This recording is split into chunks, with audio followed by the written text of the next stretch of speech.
యేసుక్రీస్తునామములో జీవించడానికి వందనాలు తెలియజేస్తూ ఉన్నాము. దేవుని వాక్యం ధ్యానం చేసుకునే ముందు ప్రార్థన పూర్వకంగా దేవుని యొక్క సహాయం కొరకు ప్రార్థన చేస్తున్నాం. సర్వాశీర్వాదాలకు కారణభూతుడా నా ప్రియా పరలోక తండ్రి, ఈ క్షణం వరకునైనా కంటికి రెప్పలే కాచి కాపాడుతూ గడిచిన కాలం అంతా కష్టాల్లో, కన్నీళ్ళలో, బాధల్లో, ఇబ్బందులు, విరుకుల్లో, నష్టాల్లో, సమస్యల్లో, బలహీనతల్లో, బాధల్లో అన్ని వేళ మీరు మాకు తోడుగా ఉండి అనుక్షణము కంటికి రెప్పలే కాచి కాపాడుతూ క్రీస్తు యొక్క పునరుద్ధాన జీవము చేత సజీవ లెక్కలో చేర్చి ఔషధించి ఆరోగ్యం ఇచ్చి క్రీస్తు ప్రభు యొక్క సహవాసములో చేరి ఎన్ని ఆరాధించే భాగ్యం ఇచ్చినందుకు మరొకసారి మీకు లెక్కలేని కృతజ్ఞత ఆస్తులు చెల్లిస్తున్నాం. ప్రభా, చేరి వచ్చిన బిడ్డలందరిని బట్టి నీకు లెక్కలేని కృతజ్ఞత ఆస్తులు చెల్లిస్తున్నాం. ఆయన యేసు క్రీస్తు ద్వారా మాకు చేసిన మేలన్నింటిని బట్టి కూడా కృతజ్ఞత ఆస్తులు చెల్లిస్తున్నాం. ఆయన చేసిన సిలువ త్యాగము ద్వారా తండ్రి మాకెంతగానో ఆత్మీయ ఎదుగుదల కలగజేస్తూ, శరీర ఆరోగ్యము కలగజేస్తూ, ఆర్థిక పరిస్థితులు మీకు చేస్తున్న చేతి కష్టాలు ఆశ్రయించి తగిన రీతిగా ఫలింపు చేస్తున్న తండ్రివి ఏ విషయం మనం తెచ్చుకోగలం. ప్రభా, ఈ క్షణం వరకు మీరు చేసిన వేలన్నింటిని బట్టి కృతజ్ఞతాస్తులు చెల్లిస్తూ రాబోయే దినాలు కూడా అట్టి ఆశీర్వాదాలు పొందుకుంటూ నీ నామ ఘనత కొరకు నిలబడుతూ ప్రభా పరలోక నిరీక్షణ కలిగిన తండ్రి సిలువను చూస్తూ క్రీస్తు రాకడ వరకు నమ్మకంగా కొనసాగటానికి ఇంకా మా జీవితాల్లో ఏ విషయాలు సరి చేసుకోవాలో, ఏ విషయాలు విడిచిపెట్టాలో, ఏ విషయాలు పాటించాలో ఈ వాక్యం ద్వారా మాతో మీరు మాట్లాడి వినగలిగిన మనసు, గ్రహింపగల హృదయము, ఆ వాక్యాన్ని అనుసరించి నడుచుకునే జ్ఞాన వివేకాలు మా అందరికి దయచేస్తూ ఈ దేవదాసును కూడా జ్ఞాపకం చేసుకోనైనా ఏ గతి లేని వాడినైనా నా నోటిని మీ నోటి పొడగా పడుకొని నన్ను మరుగుపరుచుకొని సమస్త ఘనత మహిమ ప్రభావాలు మీరే పొందుకుంటూ చివరి వచ్చిన మాకు ఆశీర్వాదకరంగాను, వింటిన వారికి మేలుకరంగాను ఎల్లప్పుడూ నీ నామకంత కొరకు చదివినట్లు సహాయం చేస్తున్నామని మా రక్షకుడును మీ ప్రియకుమారుడైన యేసు క్రీస్తు యొక్క శ్రేష్టమైన నామములో బతిమాడి వేడుకుంటున్నాము తండ్రి, ఆమేన్. యేసుక్రీస్తు నామములో వందనాలండి. క్రైస్తవులుగా క్రీస్తుని వెంబడిస్తున్న మనము ఈ లోకములో అన్ని విధాలుగా దేవుని యొక్క ఆశీర్వాదాలు పొందుకొని దేవుని బిడ్డలుగా నిత్యము వర్ధిల్లాలని ఆశపడుతూ ఉంటాము. మంచిది, అది అందరూ కోరుకునేదే, దేవుడు కూడా కోరుకునేది కూడా అదే. కనుక దేవుని సన్నిధిలో మనము దేవుని బిడ్డలుగా నిత్యము ఆస్వాదించబడుతూ ఆరోగ్యం కలిగి ఆత్మీయంగా, శారీరకంగా, మానసికంగా, ఆర్థికంగా నిత్యము ఆనందించాలంటే క్రైస్తవులంగా మన శరీరంలో ఉన్న అవయవాలు అన్నీ దేవునికి ఇష్టంగా, దేవుని చిత్తానుసారంగా మన అవయవాలన్నీ పనిచేయాలి. కనుక మన అవయవంలో ఒక భాగమైన చేతుల గురించి ఈరోజు మనము గమనిద్దాము. మన చేతులు క్రైస్తవులంగా ఎలా ఉండాలి, మన చేష్టలు ఎలా ఉండాలి, మన యొక్క పనులు ఎలా ఉండాలి, మన చేతులు ఎటువంటి అయి ఉండాలి అనే విషయాన్ని కూడా మనం ఎప్పటికప్పుడు జ్ఞాపకం చేసుకునేవారుగా ఉండాలి. క్రైస్తవులకు దేవుడిచ్చిన చేతుల్ని లోకంలో ఉన్నవారైతే ఎందుకు ఇచ్చారని చెప్తారు. నామక క్రైస్తవులు కూడా ఎందుకు ఇచ్చారని చెప్తారు. దేవుణ్ణి అప్పట్లో కొట్టి మయంపరచాలని, చేతులు ఎత్తి ప్రార్థన చేయాలని రకరకాల విధానాలు చెబుతూ ఉంటారు. దైవలేఖనంలో నుంచి దేవుడు మనకిచ్చిన శరీర అవయవంలో అయిన చేతులు ఏ రీతిగా మనం ఉపయోగించాలో ఈ రోజున దేవుని వాక్యం ద్వారా కొన్ని విషయాలు మనం జ్ఞాపకం చేసుకున్నాం. మొట్టమొదటి మనం గమనించినట్లయితే పరిశుద్ధమైన చేతులు. కీర్తన 24:4 వచనంలో మనం గమనిస్తే వ్యర్థమైన దాన్ని మనసుని పెట్టుకొనక కపటముగా ప్రమాణము చేయక నిర్దోషమైన చేతులు, శుద్ధమైన హృదయం గలవాడు, శుద్ధమైన హృదయం కలిగి ఉండేవాడే వాడు యెహోవా వలన ఆశీర్వాదము నొందును, తన రక్షకుడైన దేవుని వల్ల నీతిమంతము నొందును. చూడండి, క్రైస్తవులంగా క్రీస్తుని వెంబడిస్తున్న మన యొక్క చేతులు ఎలా ఉండాలంట? ఎలా ఉంటే మంచిదని దేవుని వాక్యం చెబుతుంది?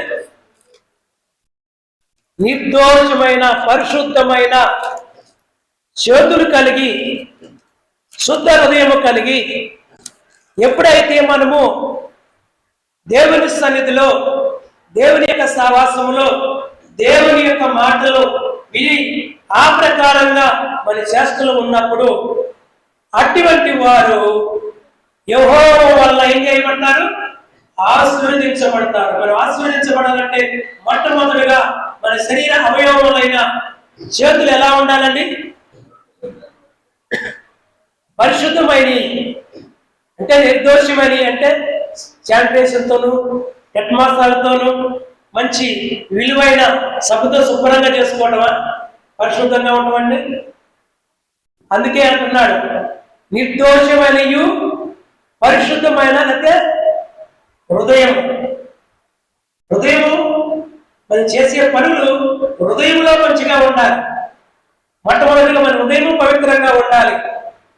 ఆ చేసే పనులు కూడా నిర్దోషంగా ఉండాలి, పవిత్రంగా ఉండాలి. అలా చేసినప్పుడే మనము ఆశీర్వదించబడతాము యెహోవా చేత.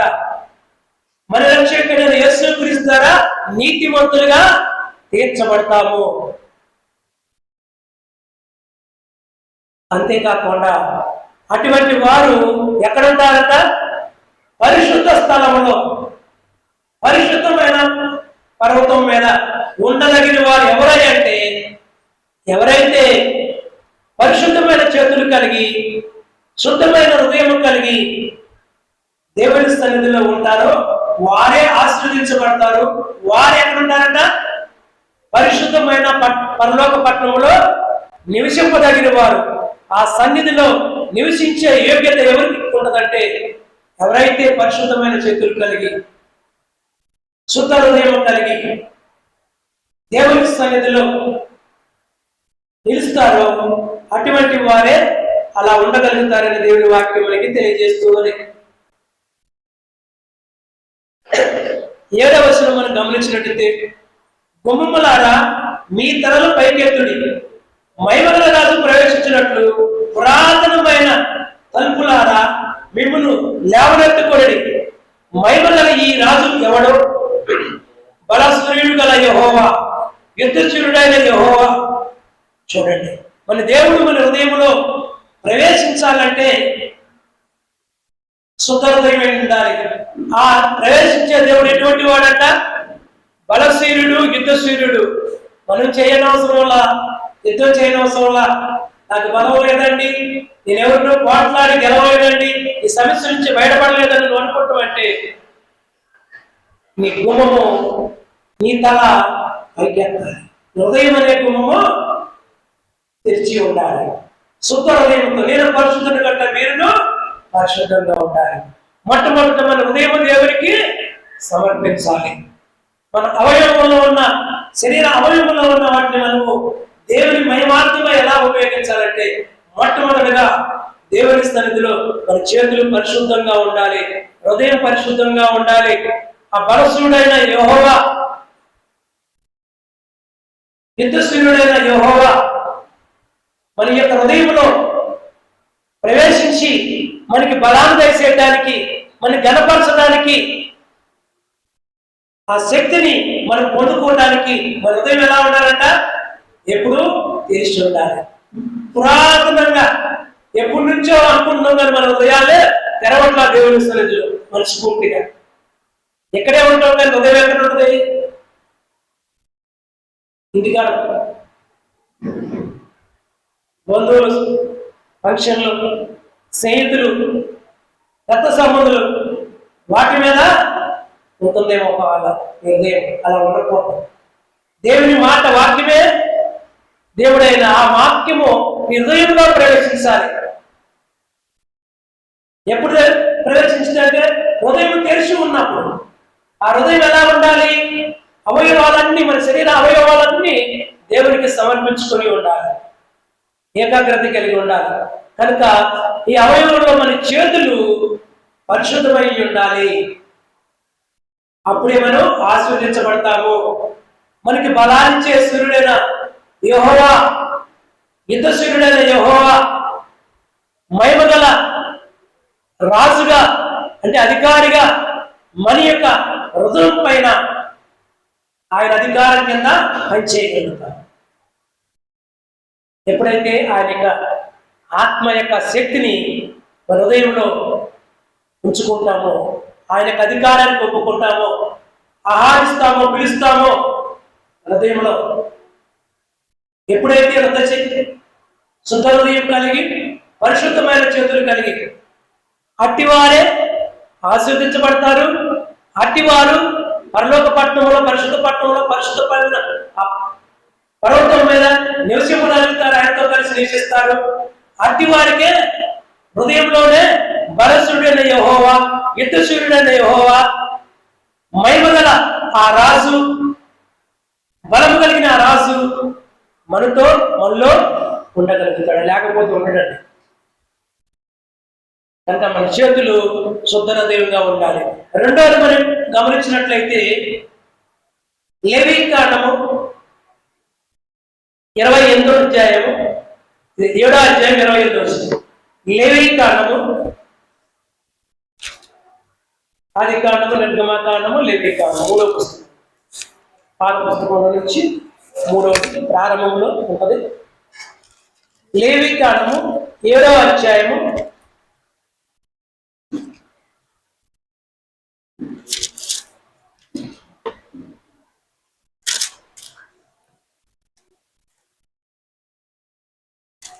జాగ్రత్తగా పరిశీలిద్దాము. దేవుని సన్నిధిలో రెండోది, మన యొక్క చేతులు ఏ రీతిగా పనిచేయమని దేవుని వాక్యం చెబుతుందో మనం గమనిద్దాము.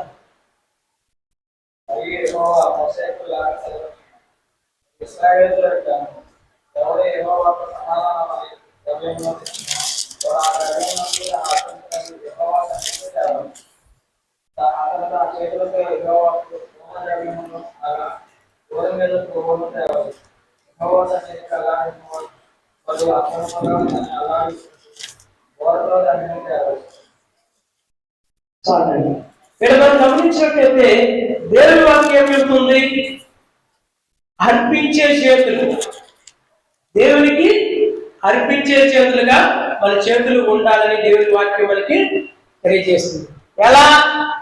ఎలా అర్పించాలని చెబుతుంది ఇక్కడ?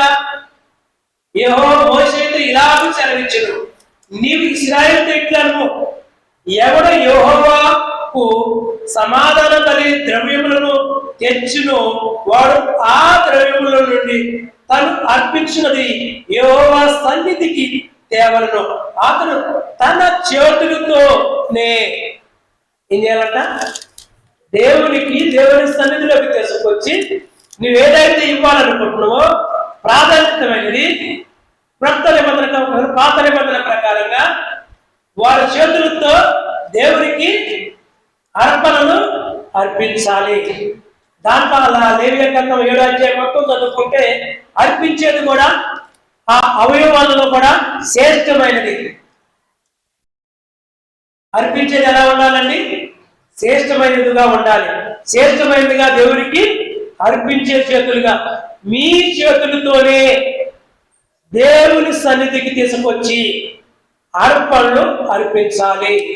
మొట్టమొదటిది పరిశుద్ధంగా ఉండాలి, రెండోది అర్పించే చేతులుగా ఉండాలి.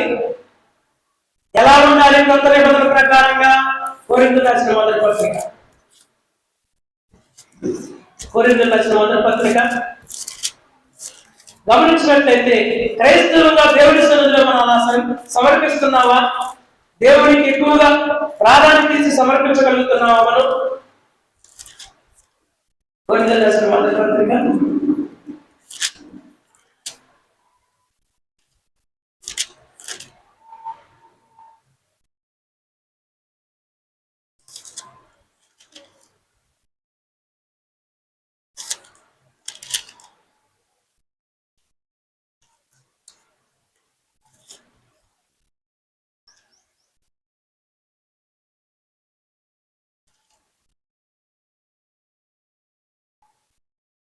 16 అధ్యాయము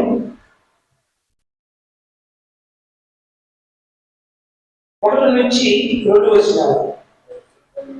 పరిశుద్ధుల కొరకైన సందా విషయం అయితే నేను గలతీ సంఘములకు నియమించిన ప్రకారము మీరును చేయుడి. నేను వచ్చినప్పుడు సందా పోగు చేయకుండా ప్రతి ఆదివారమున మీలో ప్రతి వాడు తను వర్తిల్ల కొలది తన యొక్క కొంత సొమ్ము నిల్వ చేయగలరు. ఏం చేయాలి? మన చేతులతో ఏం చేయాలండి? పరిశుద్ధమైన చేతులు ఉండాలి. ప్రతి ఆదివారమును దేవునికి సమర్పించే చేతులుగా ఉండాలి. ఆ సమర్పించేది ఎలా ఉండాలి? ఆ సమర్పించేది కూడా ఎలా ఉండాలి? కొంత ఎంతో వర్ధిల్లు కొలది అంటున్నాడు. 2 కొరింథీ 9వ అధ్యాయం. 2 కొరింథీ కూడా 9వ అధ్యాయం కూడా మనం గమనిస్తే ఇక్కడ ఇంకా స్పష్టంగా చెబుతున్నాడు మన చేతులు ఎలా ఉండాలి. మొట్టమొదటగా పరిశుద్ధమైన చేతులుగా ఉండి మన హృదయం శుద్ధిగా ఉంటే దేవుని యొక్క ఆశీర్వాదం పొందుకుంటాము. దేవుని యొక్క పరిశుద్ధ పట్టణంలో నివసింపగలుగుతాము. అంతేకాకుండా మరిపక్షముగా బలశీలుడిగా మహిమగల దేవుడిగా మన హృదయంలో ఆయన నివాసము ఉంటాడు. రెండోదిగా మన చేతులు సమర్పించేదిగా ఉండాలి. ప్రతి ఆదివారమున దేవుని సన్నిధిలోనికి నీ చేతులతో ఇవ్వాలి. అది ఎలా ఇవ్వాలి? వర్ధిల్లు కొలది. ఆ ఇచ్చేది ఎలా ఇవ్వాలి? 9వ అధ్యాయం 2 కొరింథీ 5వ వచనం. ఇందాక మనం చదువుకున్నా ప్రతి ఆదివారమున వర్ధిల్లు కొలది కొంత సొమ్ము మీ దగ్గర నిల్వ ఉంచుకోవాలి. వచ్చినాక ఎదుగులాడుకోవడం కాదు, పరిశుద్ధమైన దేవాలయాలకు వచ్చినాక. అప్పుడు అది ఎలా ఇవ్వాలంట? కావున లోబడ ఇష్టమని మీరు చెప్పిన ధర్మం విస్తరణముగా యొక్క ధారాళముగా ఇవ్వాలని చెప్పి సహోదరులు మీ వద్దకు ముందుగా వచ్చి దాన్ని జమ చేయటకై వారిని హెచ్చరించుట అవసరమని తలంచితిని. కొంచెముగా విత్తువాడు కొంచెముగా పంటపోయిను, సమృద్ధిగా విత్తువాడు సమృద్ధిగా పంటపోయిను అని ఈ విషయమై చెప్పవచ్చును. సనుకొనకయు బలవంతంగా కాకయు ప్రతి వాడును తన హృదయంలో నిశ్చయించుకున్న ప్రకారముగా ఇవ్వవలను. దేవుడు ఉత్సాహంగా ఇచ్చి వారిని ప్రేమించును. మరియు అన్నిటి అర్పించే చేతులుగా నువ్వు హృదయంలో నిశ్చయించుకున్న ప్రకారంగా ఇవ్వాలి. కాబట్టి ఇవ్వకపోతే నేను అనుకుంటాను సందా కర్ర వచ్చినప్పుడు పక్కన ఎవరు చూస్తారేమో. బలవంతంగా కాకుండా సనుకూలంగా కాకుండా ఎలా ఇవ్వాలంట? హృదయపూర్వకంగా ఇవ్వాలి. అలా ఇస్తే అటు సమర్పించే చేతులుగా ఉంటే ఏం కలిగింది అంటున్నాడు ఇలా. మరియు అన్నిటికందు ఎల్లప్పుడూ మీలో మీరే ఏమవుతారంట? అదేంటని కాళ్ళ తీసుకొచ్చి నేను అన్నింటిలో అభివృద్ధి పొందుతుంది. అంతే కదా, మీరందరూ తీసుకొచ్చి కాళ్ళకి ఇచ్చారనుకోండి, ఆదివారం సమర్పించారనుకోండి, ఎవరు వర్తిస్తారు అన్నింటిలో? అక్కడ కాపరే ఆ యాజకుడు ఆ సువార్తికుడు వాడు తిరుగుతాడు. కానీ దేవుడి వాక్యం ఏం చెబుతుంది?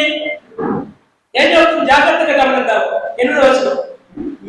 మరియు అన్నిటి అందరూ ఎల్లప్పుడూ మీలో మీరు సర్వసముద్రి గలై ఉత్తమమైన ప్రతి కార్యం చేయకు దేవుడు మీ ఎడల సమస్త విధములైన కృపను విస్తరిస్తాడు.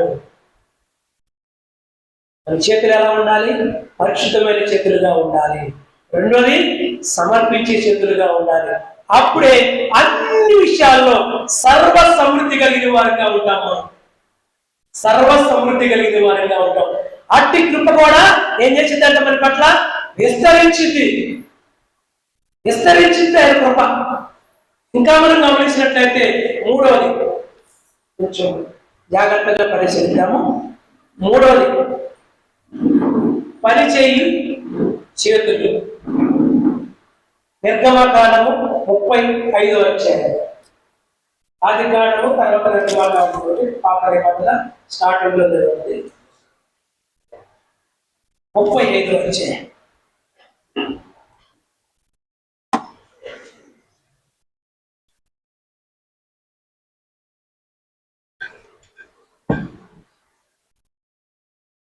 నిర్గమకాండము 35 అధ్యాయాన్ని మనం గమనిస్తాము. పరిశుద్ధమైన చేతులు, అర్పించే చేతులు, పని చేయి చేతులు.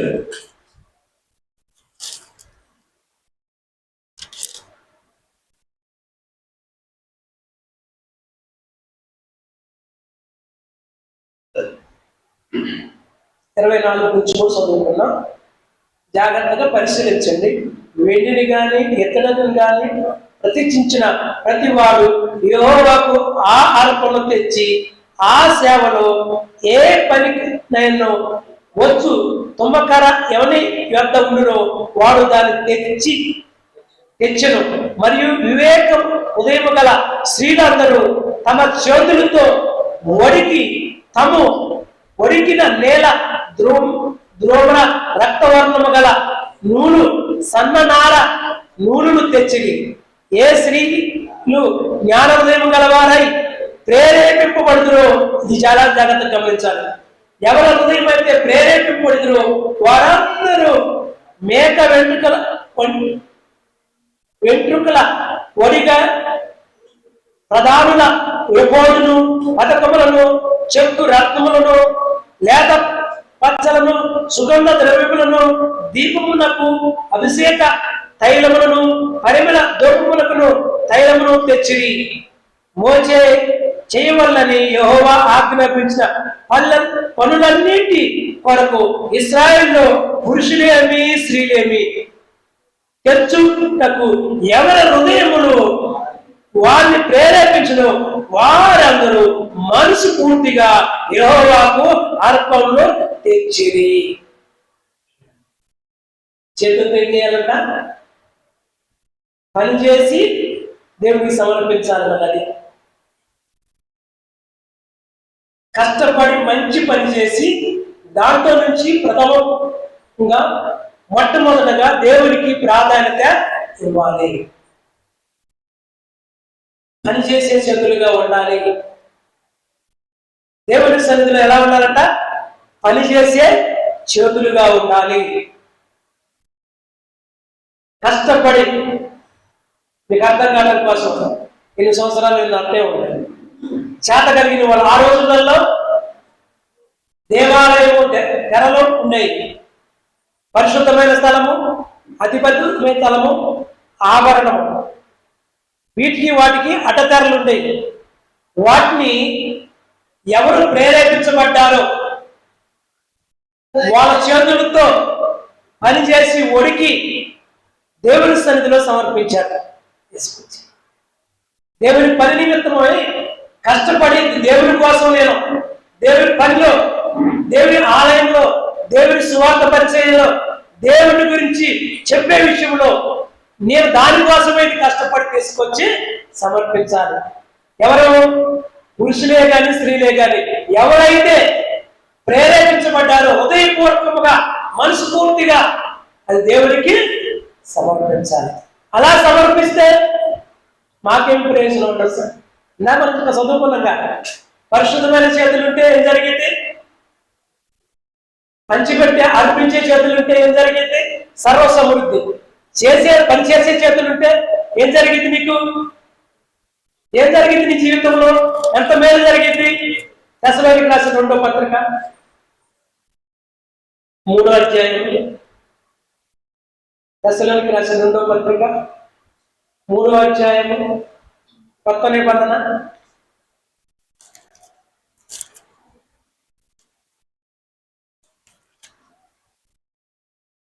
దశలోనికి రాసిన 2వ పత్రిక 3వ అధ్యాయము 8వ వచనం నుంచి. ఎవరి యొద్దను ఉచితముగా ఆహారం పుంజుకొనలేదు, మేము మీలో ఎవరికి భారముగా ఉండకూడదని ప్రయాసముతోనూ కష్టముతోనూ రాత్రింపగలు పని చేయిస్తూ జీవమును చేసితిమి. మీరు మమ్మును పోలి నడుచుకున్న వల్లని మమ్మును మేము మాదిరిగా కనపరుచుకున్నకే ఎలాగూ చేర్చుతుంది, కానీ మాకు అధికారం లేదని చేయలేదు. మరియు మేము మీ వద్ద ఉన్నప్పుడు ఎవడైనా పని చేయడం వాడు భోజనము చేయకూడదని మీకు ఆజ్ఞాపించింది కదా.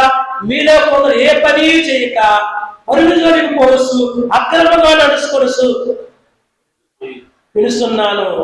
అట్టివారు నెమ్మదిగా పనిచేస్తూ సొంతముగా సంపాదించుకున్న ఆహారం భుజింపవలను. మన ప్రభు యేసుక్రీస్తు పేరట వారిని మనస్ఫూర్తిగా ఏం చేస్తున్నాడట? మనస్ఫూర్తిగా హెచ్చరిస్తున్నాము. మేలు చేయాలి. దేవుడు కూడా ఇసక్కుండా మనకి మేలు చేయాలంటే మనం పని చేయాలి. సొంతంగా స్త్రీ పురుషులు ఎప్పుడు అందరూ నేనెందుకు చేయాలి?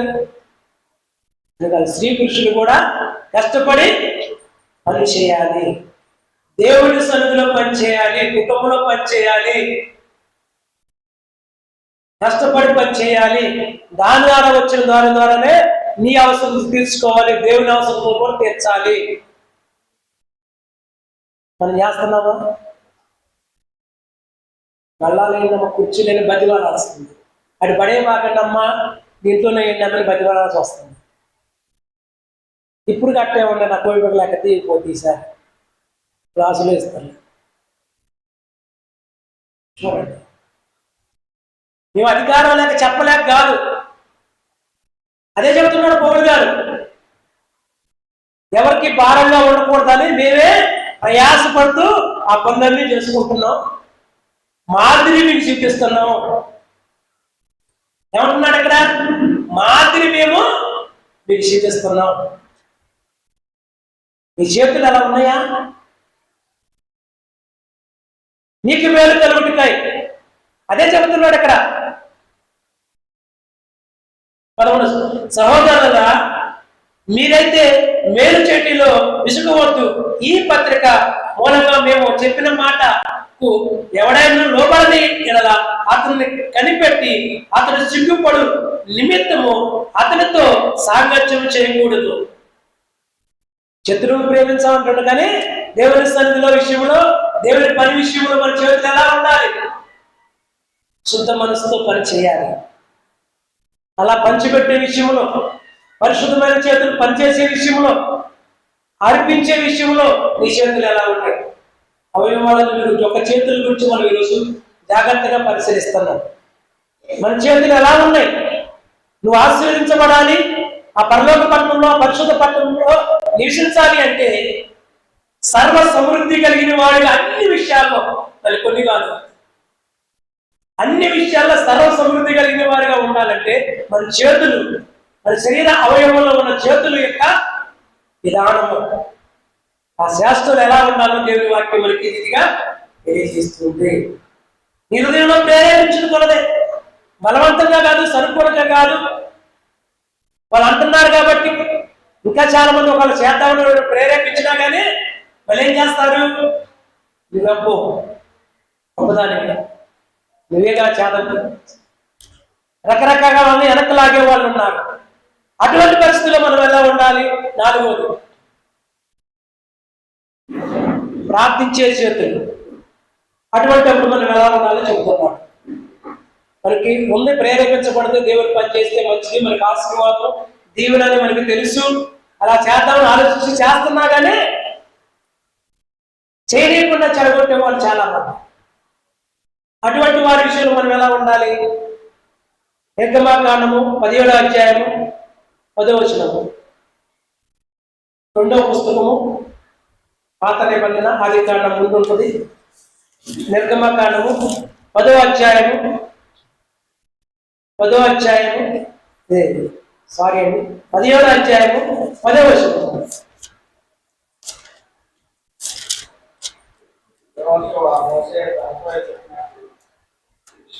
ఎనిమిది నుంచి చదువుకున్నాం.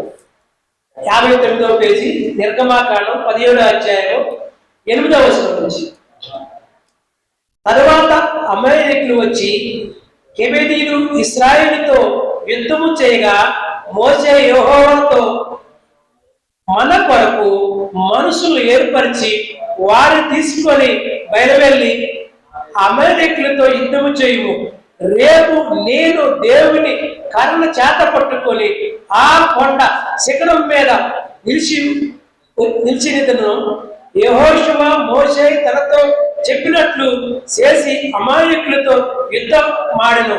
మోషే ఆరోను ఊరు అనువారు ఆ కొండ శిఖరం ఎక్కి మోషే తన చెయ్యి పైకెత్తినప్పుడు ఇశ్రాయేలు గెలిసిరి. మోషే తన చెయ్యి దింపినప్పుడు అమాలేకులు గెలిసిరి.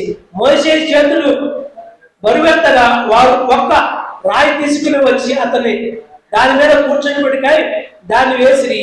ఆహారుడు ఊరును ఒకడు ఈ ప్రక్కను ఒకడు ఆ ప్రక్కను అతని చేతులు ఆదుకొనగా అతని చేతులు సూర్యుడు అస్తమించే వరకు నిలకడగా ఉండెను. అట్లు యెహోషువ కత్తి వారి చేత అమాలేకులు రాజున్న అతన్ని జనులను గెలిచింది. మన సమస్యల నుంచి గెలవాలి, మన బాధల నుంచి గెలవాలి, మన నష్టాల నుంచి గెలవాలంటే మన చేతులు ఎలా ఉండాలంట? ప్రార్థించే చేతులుగా ఉండాలి. అంతేకాకుండా ఇంకేమంటున్నాడు? మోషేతో పాటు ఇంకెవరు? ఇద్దరు సహాయం బలపరచడానికి ఆయన చేతుల్ని ఇద్దరు సహాయము తీసుకున్నారు. ఎప్పటి నుంచి? ఒక 10 నిమిషాలు ఆరాధన అయిన తర్వాత అన్నిటి గురించి చేద్దామంటేనే నిద్రపోతాం. ఉదయం మొదలుకొని సూర్యుడు అస్తమించే వరకు దేవుని సన్నిధిలో దేవుని సహాయం కొరకు యుద్ధము గెలవడానికి, మన సమస్యలు గెలవడానికి మన చేతులు ఏం చేస్తున్నాయి? ప్రార్థించే చేతులుగా ఉన్నాయా? సపోర్ట్ తీసుకున్నావు ఆ ప్రార్థనకి? ఇంకా నువ్వు మోషే ఒక్కడే కాదు, ఇద్దరు సపోర్ట్ తీసుకున్నాడు.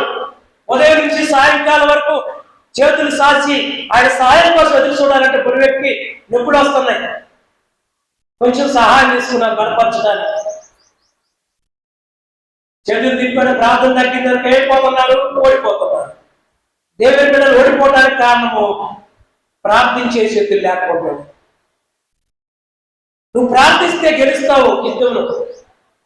ఏ యుద్ధాన్నైనా కొత్త నిబంధన ప్రకారంగా మనం యుద్ధం చేసేది ఎవరితోనమ్మా? ప్రియ, ఎవరితో మనం యుద్ధం చేసేది? ఎవరితో మనం యుద్ధం చేస్తున్నాం? అంధకార సంబంధమైన అధికారులు, ఈ లోక అధికారులతోనూ దురాత్మల సమూహంతోనూ ఆకాశ మండల దురాత్మలతోనూ మనం పోరాడేది. అందుకే విశ్వపత్రికలో ఉంటాడు, ఆయన ఇచ్చే సర్వాంగ కవచం ధరించుకొని ఎల్లప్పుడూ సిద్ధంగా ఉండాలి. మన చేతులు ఎలా ఉండాలి? ప్రార్థించే చేతులుగా ఉండాలి, బలపరిచే చేతులుగా ఉండాలి. ప్రార్థించే వాళ్ళు కూడా వారి అవసరతల కోసం కూడా, మన అవసరతల కోసం మనం చేసుకోవాలి. వాళ్ళ ఇతరుల అవసరతలు, సంఘ అవసరతల కోసం ఏం చేస్తాం? మాకు అధికారం లేదని కాదు, మాత్రం చేస్తాం. చేస్తున్నాం. మనం ఆశీర్వదించబడాలంటే, దీవించబడాలంటే అన్ని విషయాల్లో సర్వ సమృద్ధి కలిగి ఉండాలని ఈ ఆశ అయితే ఉంది. మన చేతులు మట్టికి మన అవయవాలు దేవుడు ఇచ్చింది ఎందుకోసం? శరీర అవయవంలో నీ చేతులు ఇచ్చింది దేనికోసం? పరిశుద్ధమైన, నిర్దోషమైన పనిచేసే చేతులుగా, కష్టపడి సొంతగా చేసేవారిగా ఉండాలి. అందుకే యేసుప్రభువు ఏమన్నాడు? దేవుడు ఏమన్నాడు? నా పని మీరు చేస్తే మీ పని నేను చేస్తున్నాను. అన్ని విడిచిపెట్టి రమ్మంటే ఆయన పని కోసం ఏమొచ్చారు? శిశువులు అన్ని విడిచిపెట్టి వచ్చారు. వాళ్ళకైనా పదవైందా? వాళ్ళ కుటుంబంలో ఏమైనా తక్కువైందా? ఏమీ లేదు. మనం రమ్మంటే దేవుని మహాప్రభుని బట్టి చంద్రపల్లి ఈరోజు ఆరాధన పెట్టాలనుకున్నా, చంద్ర గారు సహాయం చేశాడు. దేవుడు అన్యాయం చేశాడా? చేయడా? ఆయన శారీరకంగా అంత బలమైన వాడు కాకపోయినప్పటికీ దేవుని పనిలో ప్రేరేపించుకున్నది అని కూడా మనం ఎలా చేయాలి? దేవుని పని విషయంలో సిద్ధంగా ఉండాలి, ఎల్లప్పుడూ ఉండాలి, సిద్ధ మనసుతో ఉండాలి. మన చేతులు చేసేదిగా ఉండాలి, మనం చేసేదిగా ఉండాలి. అలా లేకపోతే మనం ఆశీర్వదించబడం, దీవించబడం. ప్రార్థించే చేతులు సహాయపడాలి. 1 తిమోతి 2:8. తిమోతి రాసిన మొదటి పత్రిక క్రొత్త నిబంధన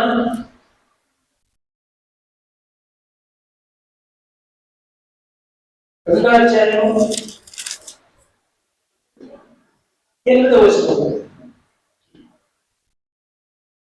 కావున ప్రతి స్థలమందును పురుషులు కోపము సంశయము లేని వారై పవిత్రమైన చేతులెత్తి ప్రార్థన చేయమని కోరుతున్నాను.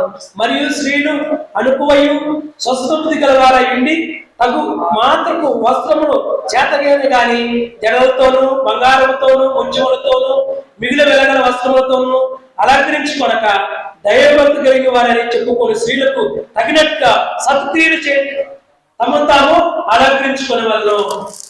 ఇక్కడ స్త్రీకి పురుషులు ప్రార్థన సన్నిధికి వచ్చి ఎక్కువ ముందొచ్చి 10 నిమిషాలు ముందొచ్చి దేవుని సన్నిధిలో ప్రార్థన చేద్దామని అంటారు.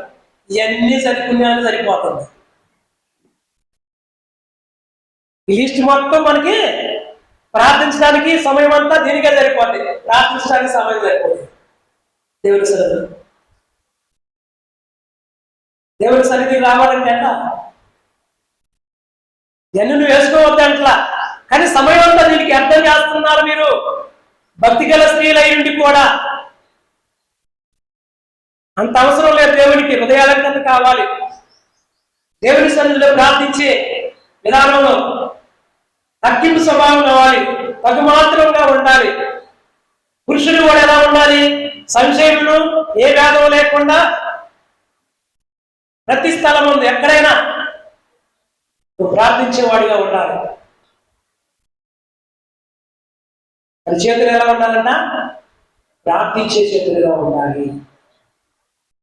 పవిత్రమైన చేతులుగా ప్రార్థించేటట్టు. ఎందుకని? దేవాలయం కట్టడానికి దావీదు రాజు సమస్తము సమకూర్చాడు. కట్టడానికి దేవుడి దగ్గర పర్మిషన్ తీసుకుంటే దేవుడు ఏమన్నాడు? నువ్వు కట్టొద్దన్నాడు. ఎందుకని? నీ చేతులు అపవిత్రమైనవి, రక్తంతో ఉన్నాయి. ఎంతో మందిని చంపినది కాదు,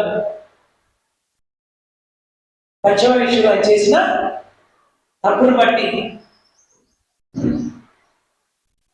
ఆ చేతులు తన భర్తని సంపించింది. ఆ చేతులు ఆ పాపం యొక్క రక్తము చేతులతో నా పని, నా దేవాలయాన్ని, నా పరిశుద్ధమైన స్థలాన్ని నువ్వు కట్టడానికి లేదన్నాడు. మన హృదయము దేవుని యొక్క ఆలయం. 1 కొరింథీయులు 3 ప్రకారంగా 6 చెప్పినట్లు ఏంటంటే హృదయమే దేవుని యొక్క ఆలయము. దీన్ని కట్టుకోవాలంటే నీ చేతులు ఎలా ఉండాలి? నీ శాస్త్రం ఎలా ఉండాలి? నీ పనులు ఎలా ఉండాలి? యుద్ధంలో 10,000 మంది చంపాడు. సౌలు రాజు 1000 మంది, దావీదు రాజు 10,000 మంది గొలియాతుని చంపాడు. దాని గురించి చెప్పలా. ఒక్క ఊరియాన్ని చంపినప్పుడే దాన్ని బట్టి ఏమన్నాడు? నీ చేతులు అపవిత్రమైనవి. ఆ చేతులతో దేవాలయాన్ని, నీ హృదయము దేవుని పని, నీ యొక్క హృదయము దేవుని యొక్క ఆలయము. నువ్వు చేసే పని ద్వారా ఈ ఆలయాన్ని దేనితో నింపుతున్నావు? అక్రమంగా చేశా, అబద్ధములు ఆడా, ఇంతే చేసి అంత చేశానని చెప్పి తీసుకోలే. ఎలా పని మనం పరిశీలించుకోవాలి. ఇలా కసలేకుండా మనం చదువుకున్నాం కదా, మంచి పని స్వయంగా చేతులతో కష్టపడి ఆహారం పుట్టిస్తూ ఉండాలి. కష్టపడే చేతులుగా ఉండాలి.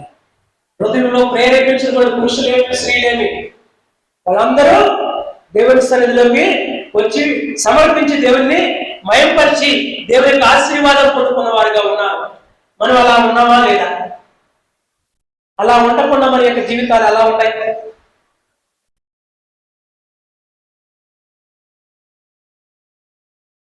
ఇంకొక చేతుల గురించి మనం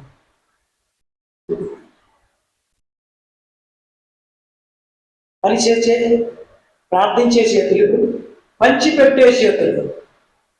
ఇది చాలా కష్టమండి. పంచిపెట్టే చేతులు ఎలా ఉండాలి? 5వదిగా మొట్టమొదటిది పరిశుద్ధమైన చేతులు, రెండోది అర్పించే చేతులు, మూడోది పనిచేసే చేతులు, నాలుగోది ప్రార్థించే చేతులు, ఐదోది పంచిపెట్టే చేతులు. రాజుల మొదటి గ్రంథము 17వ అధ్యాయం. రాజుల మొదటి గ్రంథము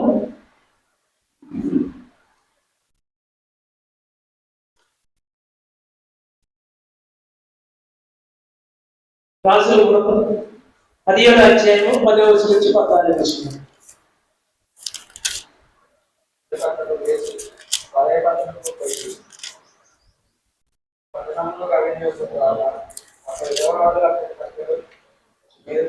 సరే, ఈ లేఖనం చాలాసార్లు నేను విన్నాము, ధ్యానించాము, దాని గురించి తెలుసుకున్నాము. సారే పెట్టి ఎదుగురాలు పంచిపెట్టే విషయంలో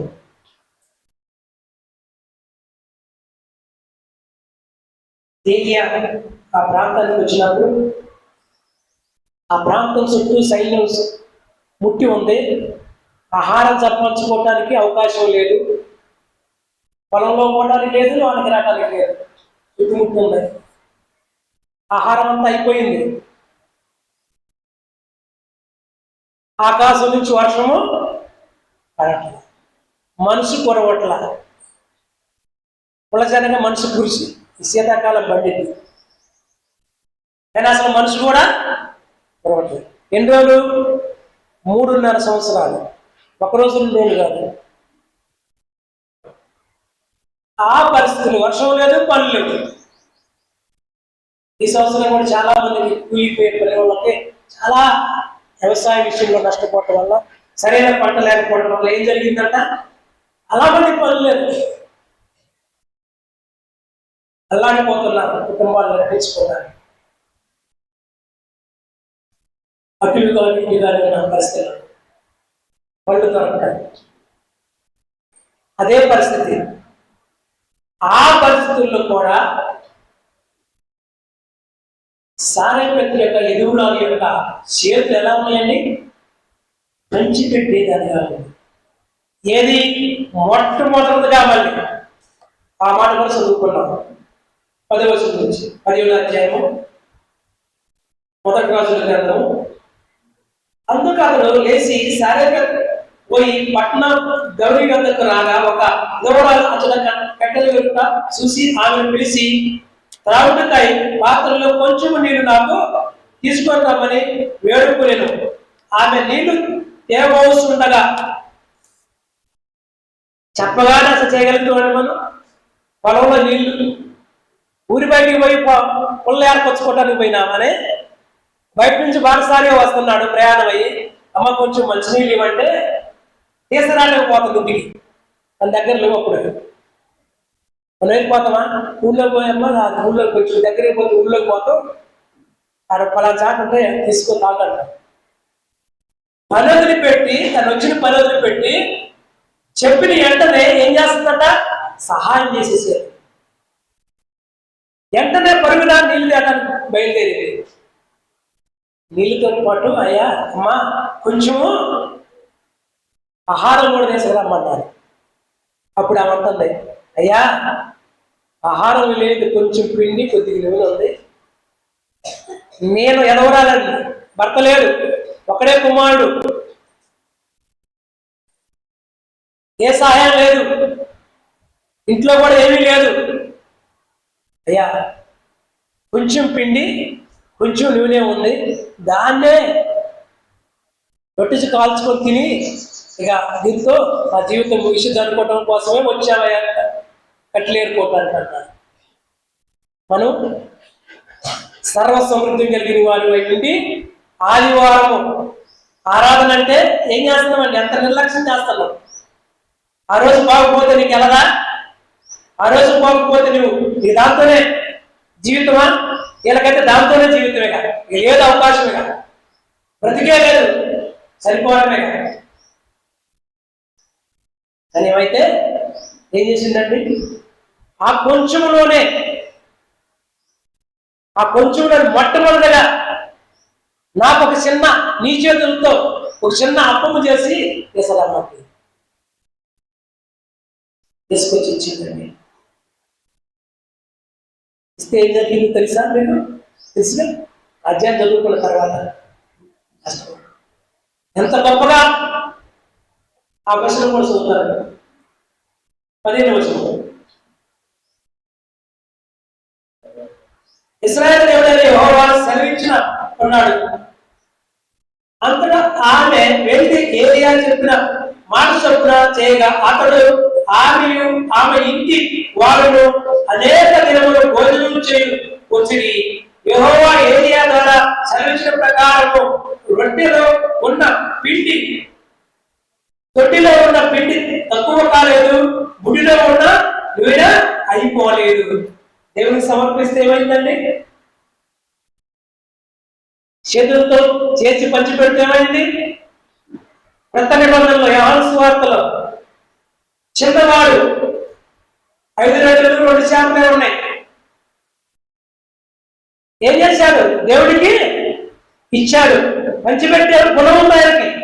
చిన్నపిల్లల దగ్గర మనకి చాక్లెట్ కానీ బిస్కెట్ ఏంటంటే ఎత్తారండి, ఉందా తక్కువ అవి మొత్తం ఇస్తారు. అసలు ఒకవేళ బతుకులాడే మన ఫ్రెండే కదా ఏడుస్తాడు చిన్నపిల్లగాడని కొద్దిగా తుంపిస్తాడు.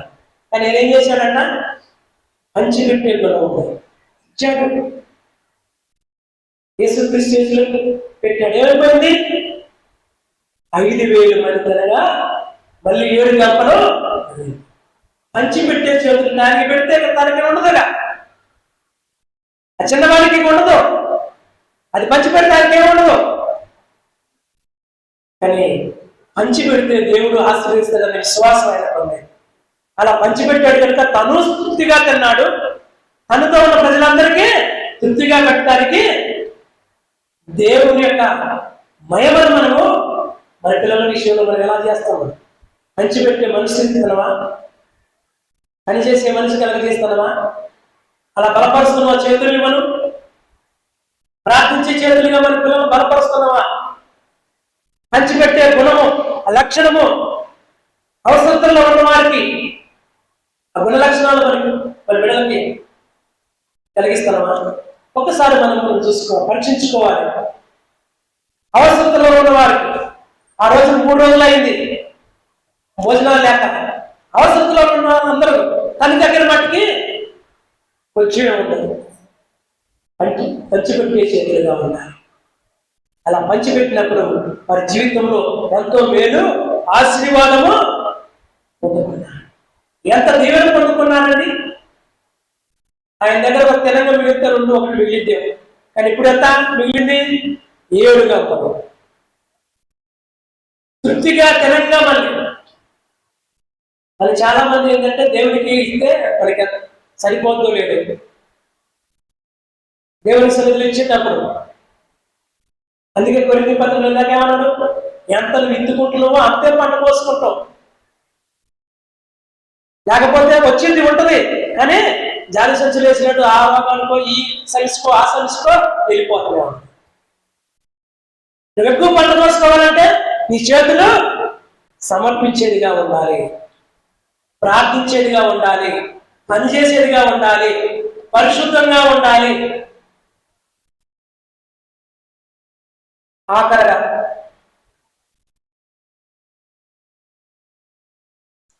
పనికి సిద్ధమైన చేతులు, పనికి సిద్ధమైన చేతులు. నెహెమ్యా గ్రంథం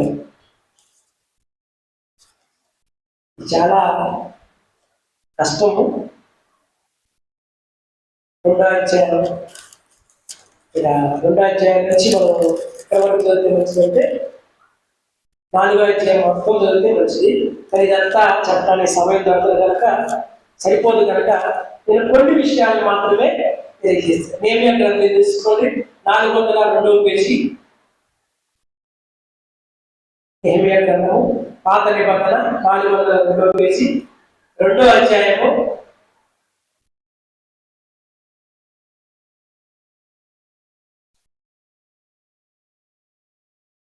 18వ వచనం నుంచి. ఇదియుగాక నాకు సహాయం చేయి దేవుని కరుణా ఆత్మల గురించి రాజు నాకు సెలవిచ్చిన మాటయు నేను వారితో చెప్పి తిని, అందుకు వారు మనము కట్టుటకు పూనుకొనుము రాండని చెప్పి ఈ మంచి కార్యం చేయడానికై బలము తెచ్చుకునేది. యెరూషలేము ప్రకారం మరి 3-4 సంవత్సరాలైందిగా మన ఎట్టుందో ఎదురవస్థకి పగిలిపోయి సున్నమైందా. ఆ రోజుల్లో కూడా యెరూషలేము దేవాలయం అంతా పాడైపోయి గుళ్ళై ఉంది, పడిపోవడానికి సిద్ధంగా ఉంది, అయిపోయింది. ఆ విషయం ఎవరికి తెలిసింది? నెహెమ్యాకి తెలిసింది. నెహెమ్యా ఎక్కడ ఉన్నాడు? రాజు ఆస్థానంలో ఉన్నాడు. రాజుగారి గృహంలో, రాజుగారి యొక్క అతిథి గృహంలో ఆయన భోజనం చేసే బల్ల దగ్గర ఆయన కన్నా ముందే గిన్నె అందించేవాడిగా ఉన్నాడు. అందుకే మనకు తెలుసు అధికారులు వచ్చినప్పుడు వారితో పాటు రాజుల కాలంలో కూడా తెలిసి ఏం చేస్తారు, వాళ్ళు తినాలంటే ముందుగా ఆ వండింది ముందుగా అక్కడ ఒక అధికారి ఆయన తినాలి, రాజుగారి కన్నా ముందు ఆయన తినాలి. ఆయనకి సర్వ సమృద్ధిగా ఉంది, ఉండటానికి నీళ్లు, తినటానికి తిండి, రాజుగారి భోజనము, మళ్ళీ అది అతి వదిలిపెట్టింది కాదు, ఆయన కన్నా ముందు తినే అవకాశం ఆయనకు అందించేవాడు. తిని ఈ పర్వాలేదు బాగానే ఉండంటే రాజుగారిగా దీంట్లో ఏ యొక్క లోపం లేదు, మీరు తినొచ్చు. ఎంత సర్వ సమృద్ధి కలిగిన వాడు కూడా దేవుని యొక్క ఆభరణము, దేవుని యొక్క ఆలయము వాడైపోతుందంటే ఏం చేశాడంట? కన్నీళ్లు విడుస్తూ ప్రార్థన చేస్తూ ఆయన ఏం చెప్పాడంట ప్రజలందరికీ? దేవుని నాకు సహాయం చేసే దేవుని కన్నా హస్తములో. ఎవరు సహాయం చేసేదంట?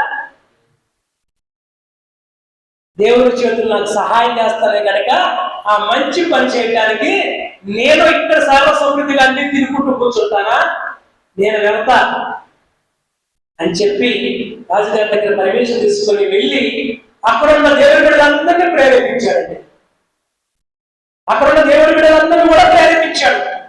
ప్రేరేపిస్తే వాళ్ళు ఎలా కట్టారో తెలుసా? ఎలా కట్టారో తెలుసా అండి? 4వ అధ్యాయం 5వ వచనం. వారు కట్టు వారిని బట్టి నీకు కోపం పుట్టించి ఇన్నుని కనుక వారి దోషమును పరిహారమును నీ ఎదుట వారి పాపమును తుడిచి వేయకము, ఆయనను పని చేయుటకు జనులు మనసు కలిగి ఉండిన కనుక మేము గోడను కట్టుకుంటుమి, ఇది సగం ఎత్తు కట్టబడి ఉండెను. 9వ వచనం. చాలా మంది కట్టడానికి వెళ్ళేదే, ఏంటో మనం సహాయం చేసేది, వాళ్ళు సొంతంగా ఉంటాను కట్టుకుని నీకెందుకని కొంతమంది శత్రువులు వాళ్ళని అడ్డుగిస్తున్నారు, చేయలేకుండా చేస్తున్నారు, పని చేయకుండా, దేవునికి సహాయం చేయకుండా, దేవుని పని చేయకుండా, దేవుని యొక్క పనిలో చేసే వాళ్ళని కూడా అంతా ఉంచగలిగే చేయాలా?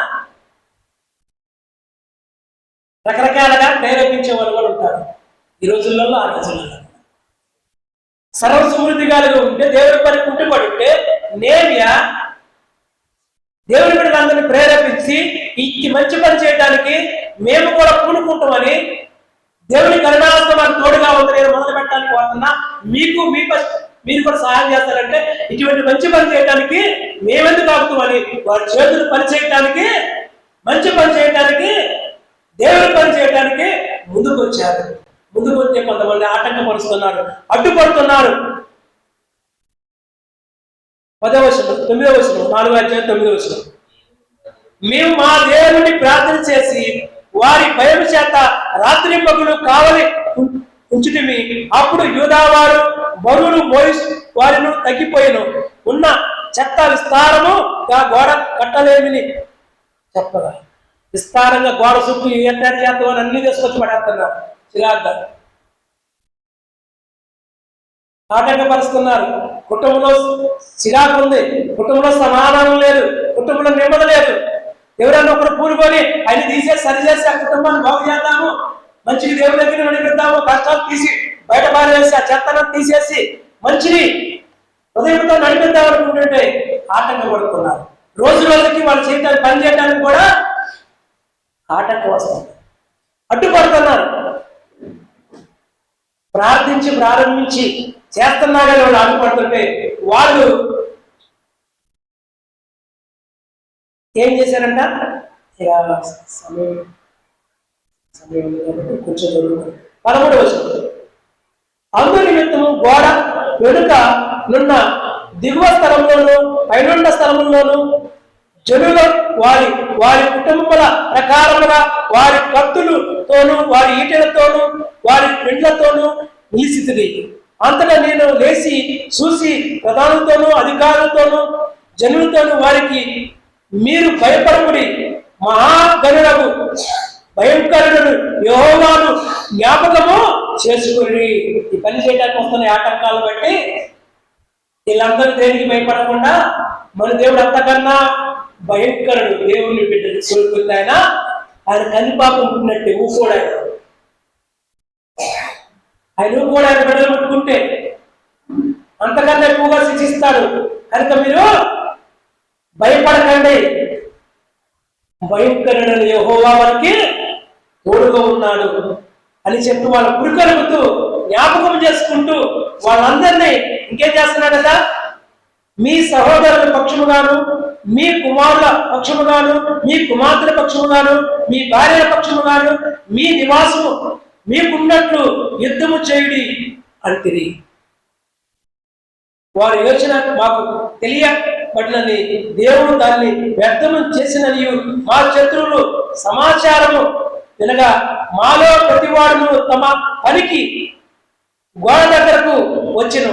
అయితే అప్పటి నుండి నా పని వారిలో సగము మంది పని చేయుచు వచ్చి, సగం మంది ఈటెలను బల్లెములను ఇళ్ళను కవచములను ధరించుకుని వారై వచ్చిరి. అధికారులు యూదులలో ఈ ఇంటి వారి వెనుక నిలిచిరి. గోడ కట్టువారు, బరువులు మోయేవారును బరువు ఎత్తువారును ఒక్కొక్క చేతితో పని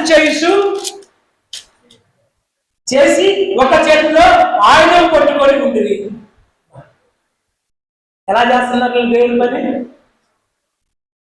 పత్రిక తెలియజేసే ప్రకారంగా మనం ఎల్లప్పుడూ అంధకార సంబంధమైన దురాత్మలతోనూ ఆత్మ సంబంధమైన విలోకనాథులతోనూ అధికారులతోనూ పోరాడేది.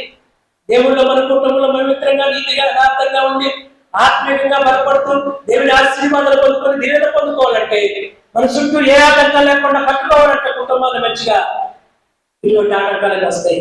అయితే ఏం చేస్తున్నారు వీళ్ళు? చేతులతో వాటిని జయించడానికి ఏం చేయాలి? మనము దేవుడు ఇచ్చే సరకులకు వచ్చాను కట్టుకోవాలి, వాక్యమైన కట్టుకొని పట్టుకోవాలి, విశ్వాసమైన డాలు పట్టుకోవాలి, సత్యమైన దత్తి కట్టుకోవాలి. ఇది కూడా అదే. ఆ రోజులలో శత్రువులు స్వయంగా వస్తారు. మన శత్రువులు స్వయంగా రారండి, మరి కనపడరు. స్వయంగా వచ్చారు కాబట్టి ఒక చేత్తో ప్లాస్టిక్ చేస్తూ, ఒక చేత్తో గాడి పడుతూ, ఒక చేత్తో ఇటు కనిపిస్తూ, ఒక చేత్తో వచ్చిన వాళ్ళని పట్టడానికి ఈటెలు బలిలో కొట్టుకుంటారు. మనకి 2 చేతులతో కాదు, ఎప్పుడైనా వచ్చి చేస్తున్నా కనీసం పుడుతున్నా అడుగుతున్నా.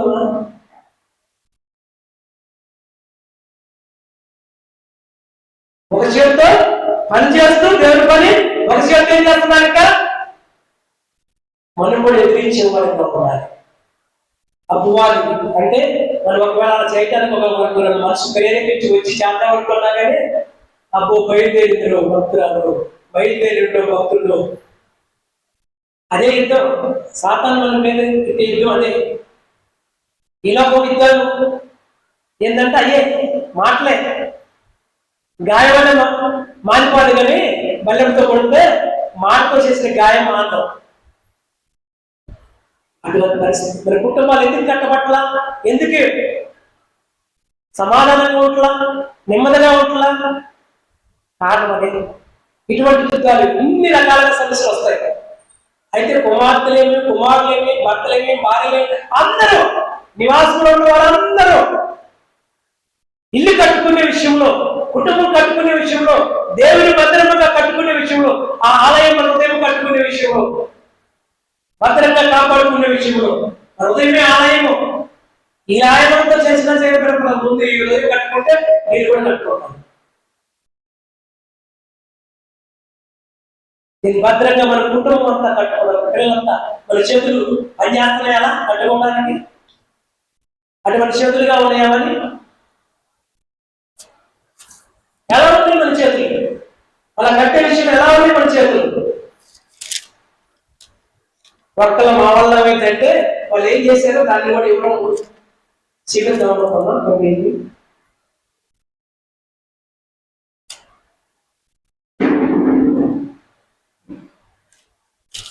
రెండో అధ్యాయము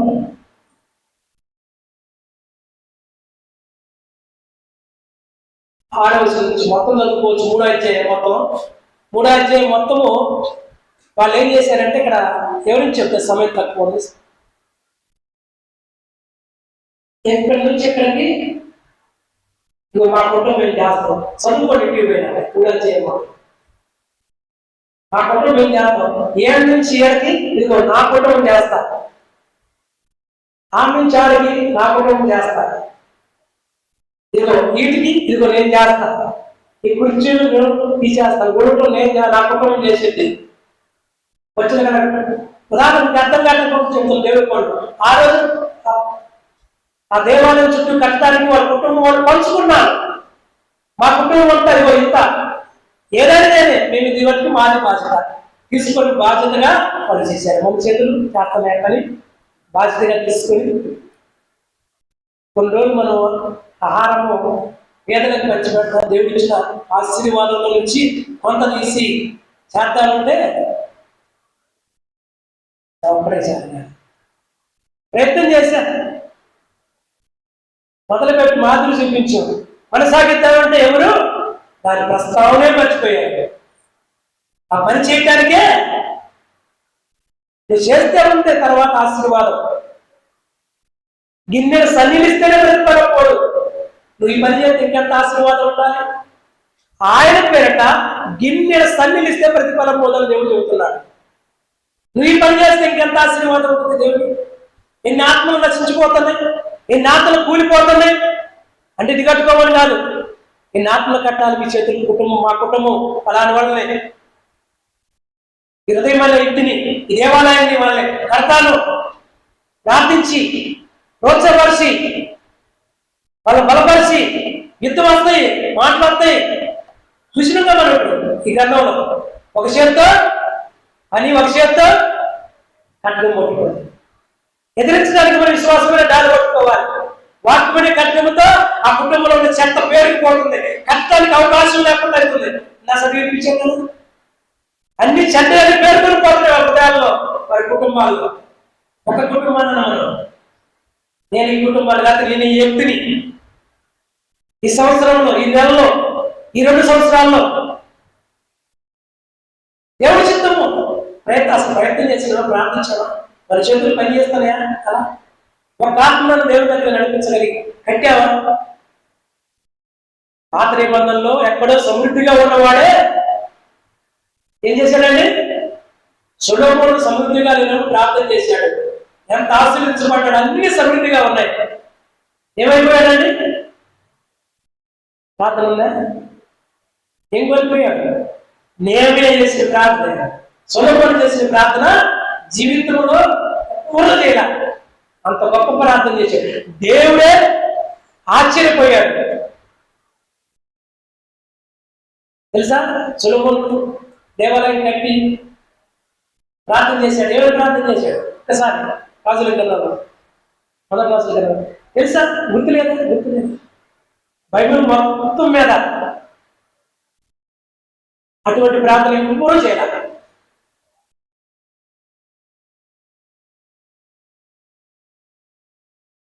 రాజుల యొక్క ప్రాణాలు అనగా, ఐశ్వర్యం అనగా, దీర్ఘాయుష్మంతులుగా నేను బ్రతకాలని అనగల. ఏం చేశాడు? ప్రభువా నువ్వు ఇచ్చిన జనాంగాన్నంతటినీ నీతి న్యాయంతో వివేకము కలిగి వాళ్ళకి అందరికి న్యాయం చేకూర్చే జ్ఞానం నాకు దయచేయాలి. దేవుడే ఆశ్చర్యపోయి ఇప్పటి వరకును అంతకు ముందు కూడా తర్వాత కూడా నీవు ఎటువంటి జ్ఞానం ఉందని అటువంటి జ్ఞానాన్ని ఇచ్చాడు. అడగకుండా ఐశ్వర్యం ఇచ్చాడు, ధనాన్ని ఇచ్చాడు, చుట్టుపక్కల శత్రువులు రాకుండా నెమ్మదిగా ఇచ్చాడు. ఎప్పుడు ఆయన జోలికి మీదకి రాకుండా దానికి నెమ్మదిని కూడా ఇచ్చాడు, సమాధానం ఇచ్చాడు. సర్వ సమృద్ధినిచ్చాడు. చివరికి అసలు తర్వాత ప్రార్థన చేసినట్టున్నా, ఎక్కడన్నా ప్రార్థన చేసినట్టు సొలొమోను వెళ్ళి ఆ ప్రార్థన తప్పితే మళ్ళీ అన్ని కలిసి తర్వాత ఎక్కడన్నా ప్రార్థన చేశాడా? ఎప్పుడైనా ప్రార్థన చేశాడా? మళ్ళీ లేదు. అభిమానాలు ఎలా ఉంటాయి? ప్రార్థన చేసే విషయంలో మన జీవితం, మన కుటుంబం, మన బంధువులు, రక్తసంబంధులు, అసలు మన కన్నవారు, మన బిడ్డలు బలపరుస్తున్నాం చేతులతో. ప్రార్థించే చేతులుగా, వాళ్ళు పంచిపెట్టే చేతులుగా, శుద్ధ చేతులుగా, పరిశుద్ధమైన చేతులుగా, పనిచేసే చేతులుగా మన జీవితం ఒక్కసారి మనం పరీక్షించుకోవాలి. పరీక్షించుకున్నప్పుడు మన జీవితంలో, మన కుటుంబంలో అమ్మ నువ్వు ఈ పని చేయి, ఇదిగో ఈ పని చేయి, ఎవరి ద్వారా చెబుతున్నాను చెయ్యాలి. మనం ప్రయత్నం చేయాలి. మనం ప్రయత్నం చేస్తే దేవుడు సహాయం చేస్తాడు. ఎనర్లే అంటే ఎన్నుకుంటే ఉంటుంది, అంతే ఉంటుంది. వాళ్ళ నేర్పాలండి. ఇల్లుని చూసి వెళ్ళాలి ఎటువంటిదో చెప్తారు. దేవుడు క్రైస్తవుని బిడ్డగా నువ్వు చేసే పనులు బట్టే, నీ ప్రవర్తన బట్టే తెలిసింది. శరీర అవయవంలో ఒకటి ఆయన చేతులు గురించి మనం గమనిస్తున్నాం.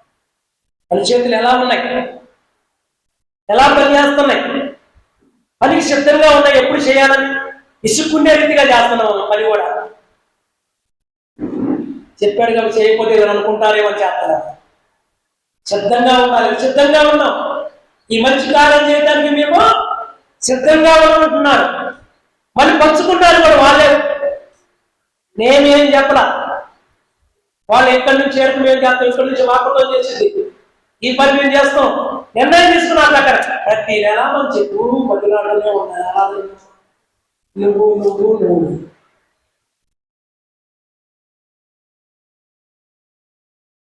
దేవుని పని చేసి కూడా లాభం పొందాలని చూస్తాం. అసలు దేవుడానికి సమస్తం ఇస్తున్న లాభం వేస్తున్నాడు ఆయన.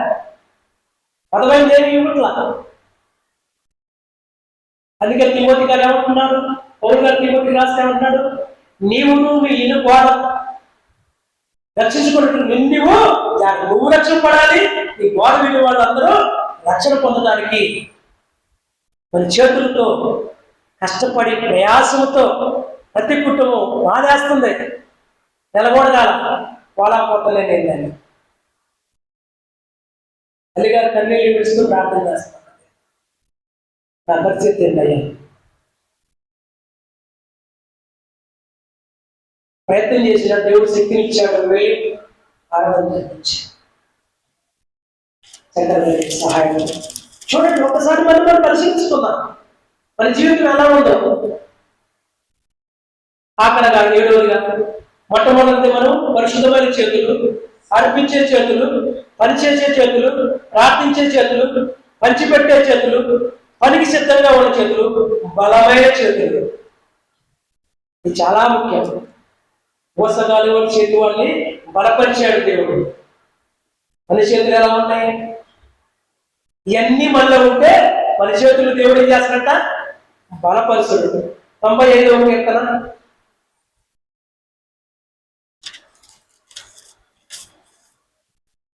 5 నుంచి 7 వస్తున్నారు.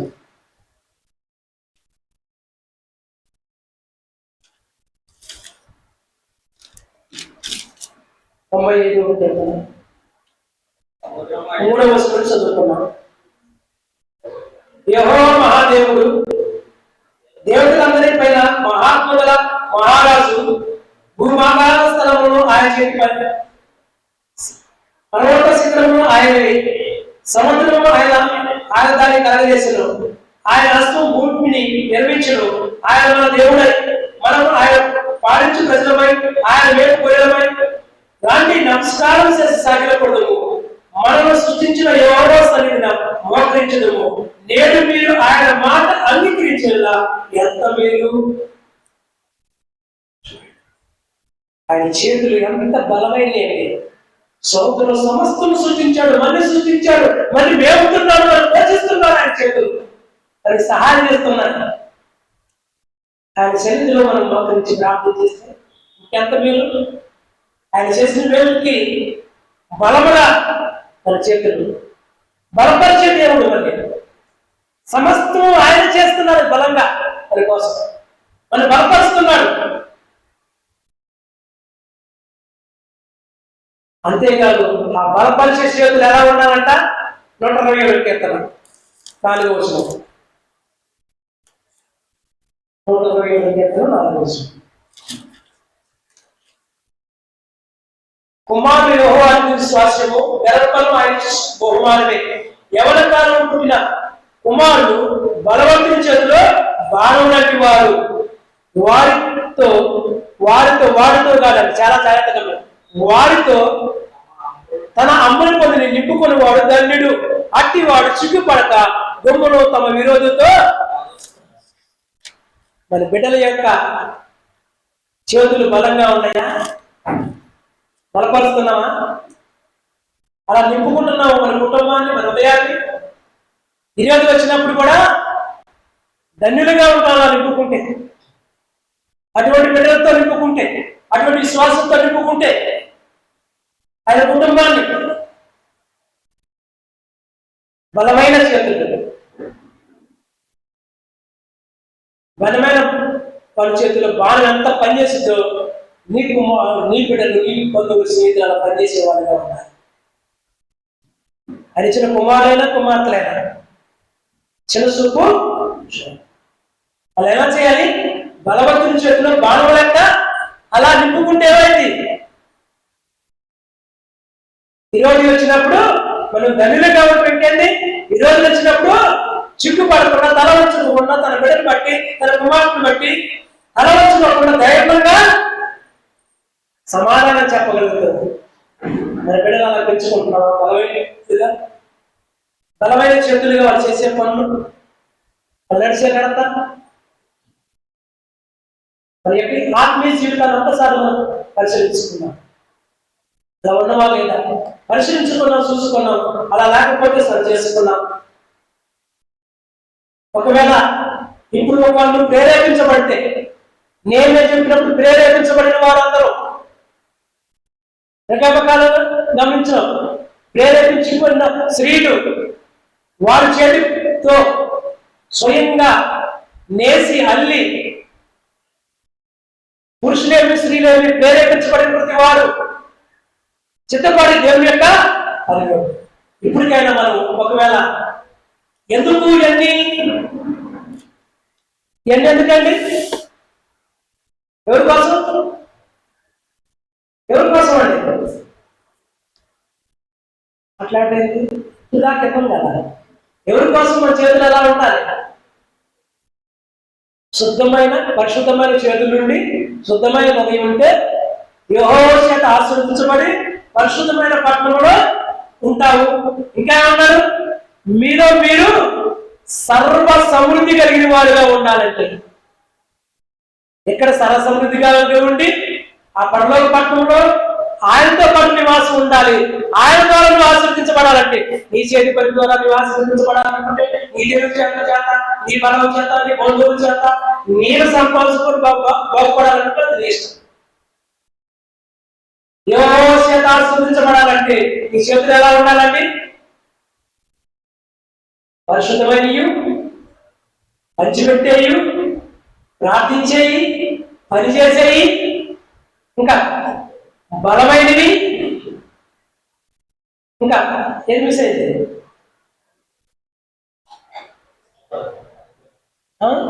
చిత్తమైన చేతులు. అంటే గురు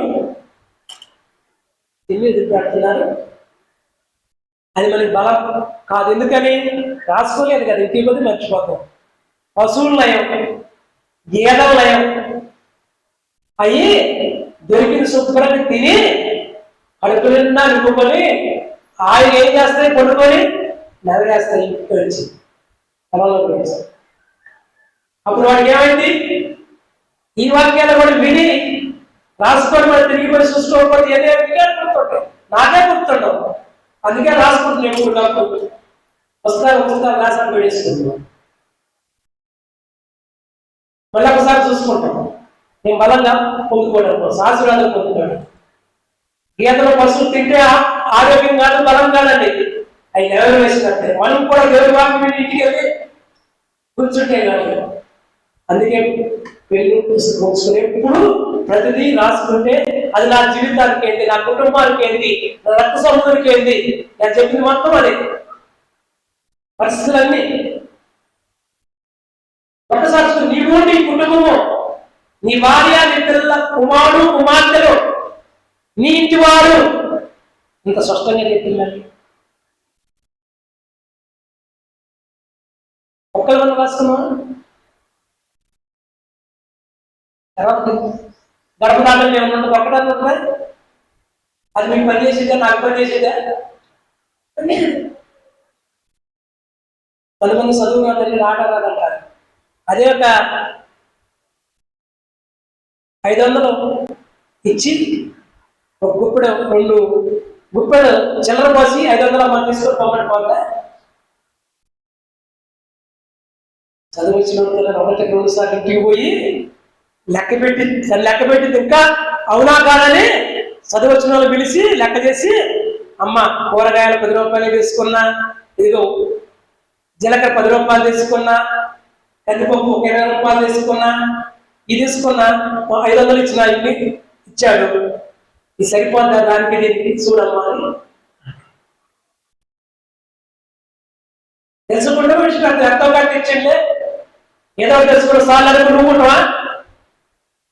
మరి దీన్ని మరి దేవుడి ఆశీర్వాదాన్ని, దేవుని దీవెన్ని ఎలా పోగొట్టుకుంటున్నాడు? చేతులారా పోగొట్టుకుంటున్నాడు, చేతులారా దేవుని ఆశీర్వాదాలు పోగొట్టుకుంటున్నాడు, చేతులారా మన దేవుని యొక్క దీవెని పోగొట్టుకుంటున్నాడు, చేతులారా దేవుని యొక్క భరతుడని యెహోవా రాజుగా హృదయంలో ప్రవేశించడానికి అవకాశం లేకుండా మూసేసుకుంటున్నాడు. తలుపులు ఎత్తండి. భరతుడని యెహోవా నీ హృదయంలో, మీ ఇంట్లో, మీ కుటుంబంలో ప్రవేశించలాగిన మీ తలలు ఎత్తండి. అంటే ఈ గుమ్మాలు జరగటం కాదు, మీ హృదయం తెలుసుకోండి. హృదయం అనే అప్పుడు 10 లెక్క రాసండి, రాజు పలకం మీద రాశారు. ఇప్పుడు ఏమన్నారు పౌరు గారు? మీ హృదయం అనే పలకం మీద రాసి ఎత్తని హృదయం, బడలంటి హృదయాలు. మరి ఆ బడలంటి హృదయం ఎందుకు? మొట్టమొదటి దేవుడి దగ్గరికి వచ్చి తెచ్చడం నాకు తెలియదు. ఆ నోట్స్ ఇప్పుడు ఉన్నాయి. 1995లో అవి చూసి ఆ మిస్సెస్ ఏం అర్థం కావట్లేదు. నా పరిస్థితి అది అయినా నేను రాసుకుంటాను. ఇప్పుడు వాటిలో నుంచే ఇప్పుడు కొన్ని రాస్తుంటే నాకు అది గుర్తుంటానికి రాస్తా పదం, కానీ ఒకటి కూడా కరెక్ట్ కూడా చదివి మళ్ళీ చెప్పలేదు. దాని గురించి ఎవరో తెలుసు కాబట్టి బైబిల్ గురించి చెప్పగలను. నాకు రాలేదు, నేను ఎందుకు వదిలిపెడుతున్నా? ఎందుకని? దేవుని వాక్యము ఉండాల్సిన కట్నం కన్నా వాడగలది. ఆ వాక్యం నా హృదయం ఉంటే పనిచేసింది. అన్నింటినీ జయించగలుగుతా. అనేకులతో కనుక ప్రియమైన దేవుడులా ఇకనైనా ఈ రోజు నుంచే, ఈ క్షణం నుంచే తీర్మానం చేసుకున్నాం, అని పూనుకున్నాం, నిర్ణయం చేసుకున్నాం. ధైర్యంగా భయపడక పేరుకి మీరు భయపడకండి.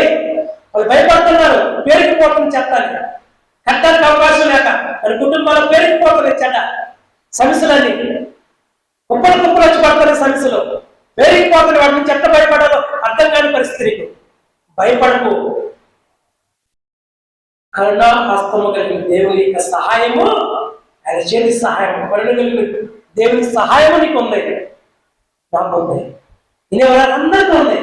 ఆయన అన్యాయస్తుడు కాదు, ఆయన అందరికీ ఆయన సహాయం చేస్తాడు. కనుక మనమే సిద్ధపడతాము, ప్రార్థన చేసుకుందాము, మోకరించి దేవుని సన్నిధిలో ప్రతి ఒక్కరము మనస్ఫూర్తిగా హృదయానుసారంగా దేవునికి ఒక్క చెబుతాం. సమయాన్ని ఈ చేతులు ఎలా ఉన్నాయి? శరీరం ఒక్క భాగాన్ని మనం గమనించాలి. ఈరోజు ఒక్క భాగాన్ని సరిగా ఉపయోగిస్తున్నాం. దేవుడు నీకు ఇచ్చిన చేతులు కొన్నింటిని తెచ్చుకున్నా, అన్ని కూడా కాదు. అలా ఉంటే నీవు సర్వసమృద్ధి కలిగిన వాడుపై యెహోవా ద్వారా ఆశీర్వదించబడి ఆ పరలోక పట్టణంలో నివాసం ఉండే యోగ్యత కలిగిన వాడుగా ఉంటావు. ఉండగలగాలని ఆశపడుతున్నావా? ఇప్పుడే అది పూనుకో. పరిశుద్ధంగా చేతులు ఉంచుకోవడానికి, పంచిపెట్టేదానిగా ఉంచుకోవడానికి, ప్రార్థించేదిగా ఉంచుకోవడానికి, పరిచయని సిద్ధంగా ఉండడానికి, బలంగా ఉండడానికి దేవుని సన్నిధిలో తీర్మానం చేసి నీ కుటుంబం, నీ కుమార్తె, నీ భార్య, పురుషులేమి స్త్రీలేమి ప్రేరేపించబడిన ప్రతి ఒక్కరము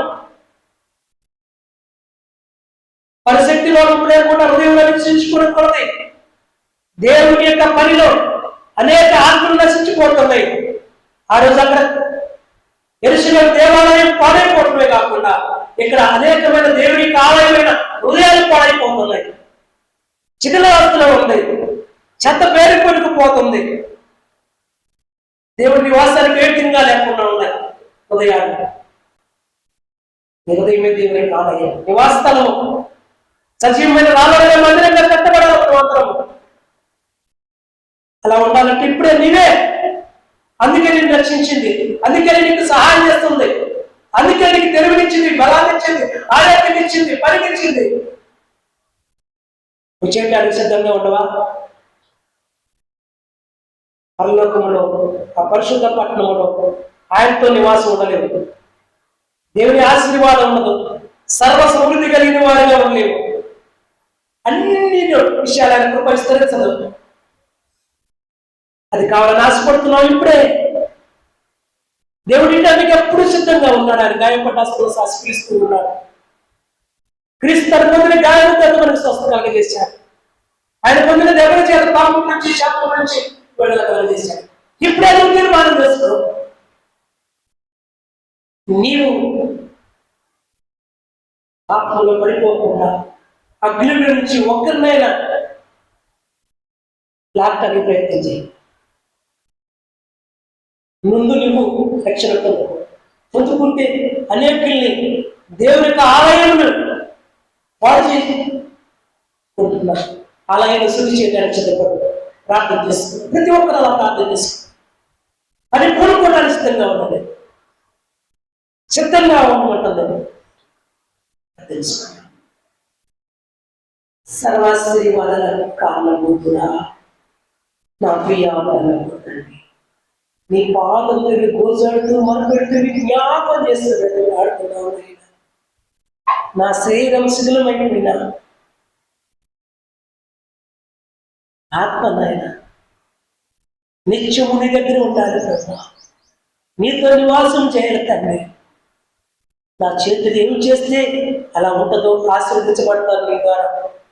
లేఖనముల ద్వారా నాతో మాతో మీరు మాట్లాడి మమ్మల్ని బలపరచినందుకు మరొకసారి కృతజ్ఞతాస్తులు చెల్లిస్తూ అయితే మిమ్మల్ని క్షమించి ఇప్పటి వరకు అలా మేము చేయలేకపోతున్నాం ప్రభా. ఈ క్షణం నుంచే చేసే మనసు దయచేయండి, తీర్మానం దయచేయండి, అలా బలపరచండి. నీ కరుణాహస్తముతో మాకు సహాయం చేయండి ప్రభా. ఈ దయాన్ని కరుణా కటాక్షాలు చూపిస్తూ క్రీస్తు ద్వారా ప్రతి అవస్థలను ఎదురు పెడుతున్నాను. ఆయన చేరి వచ్చిన బిడ్డలందరి యొక్క ఆత్మ సంబంధమైన ఎదుగుదల కొరకును, వింటున్న వారి యొక్క ఆత్మీయ అభివృద్ధి కొరకు ప్రార్థన చేస్తున్నానని సహాయం చేయండి ప్రభా. బలపరచండి, స్థిరపరచండి, అభివృద్ధి పరిచి అన్ని విషయాల్లో కాపాడండి తండ్రి. నీకే లెక్కలేని కృతజ్ఞతాస్తులు చెల్లిస్తున్నావు నాయన. అదే రీతిగా నైనా శారీరకంగా మంచి ఆరోగ్యాలతో సాధించండి, ఆర్థికంగా వారు చేస్తున్న చేతి పనులన్నింటినీ దీవించండి. నీ నామకంత కొరకును, కుటుంబ పోషణ, బిడ్డల భవిష్యత్తు కొరకును ఉపయోగపడినట్లు వారు ఏ పనిలో చేస్తున్నారో ఆ పనిలో అభివృద్ధి పరచబడినట్లు సహాయం చేయండి అయ్యా. యుద్ధ భూమిలో ఉన్నావు నాయన, మా చుట్టూ చెత్త పెరిగిపోయినట్లు సమస్యలు పెరిగిపోతున్నాయి నాయన. మా హృదయాల్లో కూడా అలా పెరిగిపోతున్నాయి నాయన. మా కుటుంబాల్లో, మా బంధువుల్లో, స్నేహితుల్లో, రక్త సంబంధుల్లో, సేవాసుల్లో, విశ్వాసుల్లో దయతో నైనా జ్ఞాపకం చేసుకోనైనా మీరు బలపరిచి మమ్మల్ని వాటన్నిటి నుంచి ప్రార్థించి పనిచేసే వారంగా వాటిని ఎదుర్కొనే విశ్వాసం అనే డాలుతో, వాక్యమైన కటకముతో ఎల్లప్పుడూ తండ్రి మీరిచ్చిన సర్వక కవచం ధరించుకొని సిద్ధపడే భాగ్యం మాకు దయచేయండి ప్రభా. కృప చూపించు, కనికరాన్ని చూపించు నాయన. నీ కటాక్షాలు చూపించు ప్రభా. క్రీస్తు రాక వరకు నమ్మకంగా కొనసాగే భాగ్యం అందరికీ దయచేసి చేరి వచ్చిన బిడ్డలను ఉంటున్న వారిని దీవించి ఆస్వాదించి క్రీస్తు అక్కడ వరకు నమ్మకంగా కొనసాగినట్లు సహాయం చేస్తున్నామని మా రక్షకులను మీ ప్రికుమారుడైన యేసు క్రీస్తు యొక్క శ్రేష్టమైన నామములో బతిమాలి వేడుకుంటున్నాము తండ్రి. ఆమేన్. యేసు క్రీస్తు నందు అందరికీ వందనాలు.